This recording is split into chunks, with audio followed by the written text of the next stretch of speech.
I've got 27 years of diving into emotional intelligence for myself and 20 plus years coaching and teaching others. And the World Economic Forum consistently ranks emotional intelligence as one of the top 5 core skills for both the modern and future workplace. Why is that? Well, because decoding the underlying emotional pattern that is derailing success proves to be the #1 skill for any successful leader. This video is going to laser focus on safety within a team and why you're responsible for it. When your team feels unsafe, it's about you. So you have to look inward. Generally, what's happening is you're demonstrating behaviors that directly contributes to a feeling of unsafety, to a culture of unsafety. They're feeling it and you're seeing it. The emotional cost of feeling unsafe puts an individual's nervous system in a constant high alert state. And that leads to intense anxiety and hypervigilance, this constant looking over your shoulder, waiting for the other shoe to drop. It's emotional numbing and disconnection, which can only be solved by the individual stepping out and detaching. Chronic stress and exhaustion, which just jacks up cortisol and fatigue. And also shrinking of the self, suppressing needs and opinions and talents in an effort to protect, to avoid being wrong, to avoid making a mistake, to avoid drawing any sort of spotlight on themselves.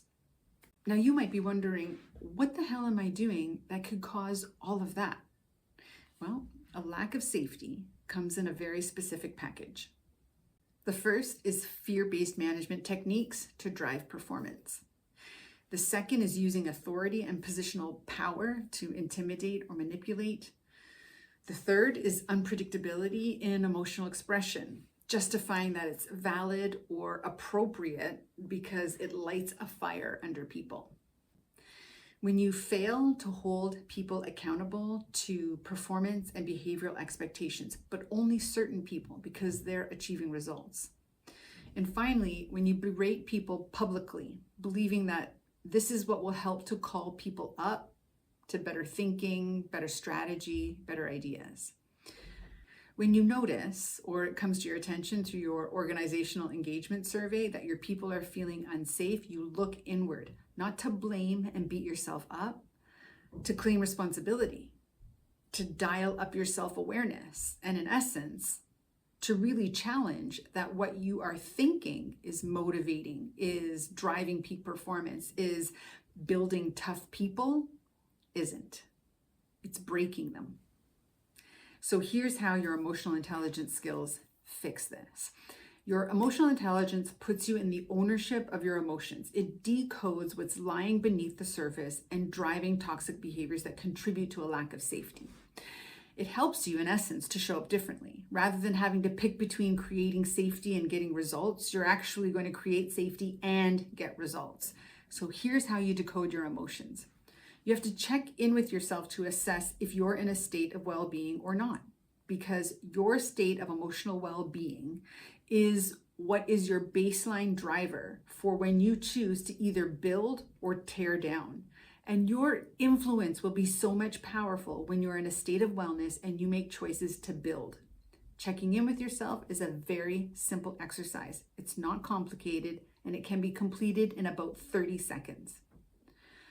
The first thing you do is you take a cleansing breath, or 2 to 5, however many you need, until your breath becomes even, solid, grounded, not high up in your chest, choky.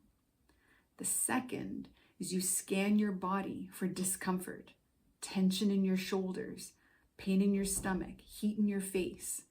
Any sort of discomfort is an indication of a negative emotional state. And when you're in a negative emotional state, you are outside of your optimum state of well-being, which means your decision-making, your communication will be driven by your emotions instead of your intellect. The third thing you do, breath, scan, is name and claim.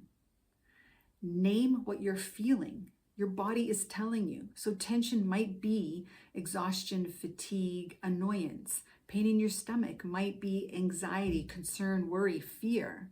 Heat in your face could be anger, betrayal. Name it and claim it.